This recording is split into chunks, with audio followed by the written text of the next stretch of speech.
Il-Ministru tas-Saħħa u Deputat Prim Ministru Chris Fern talab lix-xufier tiegħu biex jiġborlu ħwejġu mill-Ministeru fil-Belt Valletta. Żvela dan is-sit tal-aħbarijiet tal-Malta Today li rapporta kif Chris Fern tul il-jum baqa' f'daru u ma marx il-Ministeru.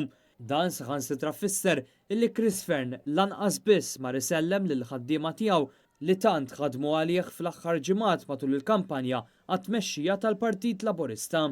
Din il-mossa jidher li hija sinjal ieħor tal-qasma interna fih dan il-Partit Laburista li komplet tikber wara li l-votanti Laburisti taw vot ta' sfiduċja lil kabinet li kienet jappoġġja lil Chris Fern.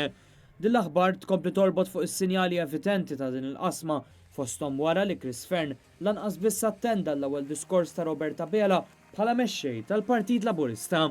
Anke fl-ewwel messaġġ tiegħu fuq il-midja soċjali sigħat wara t-telfa umiljanti tiegħu, Chris Fern iddikjara appoġġ lill Partit Laburista imma lanqas biss feraħ lill-avversarju tiegħu Roberta Bela. Intant canvassers tal-Ministru tal-Ambjent José Herrera bdew jagħmlu l-preparamenti tagħhom għal bidla li mistennija ssir fil-Ministeru, hekk kif Roberta Bela mistennija tagħti responsabbiltajiet ġodda u importanti lil Herrera. In-nies ta' Herrera qed jgħidu li l-Ministru tagħhom se jingħata l-ġustizzja f'idejh li jkun ifisser id-daqqa kważi mistennija għall-Ministru Owen Bonici.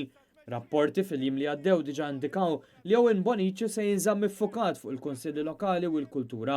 Min-naħa l-oħra ċaqliqa ta' Herrera tikkonferma it-taqliba li se jkun hemm fil-kabinett għalkemm din fatal ftit jiem oħra biex issir.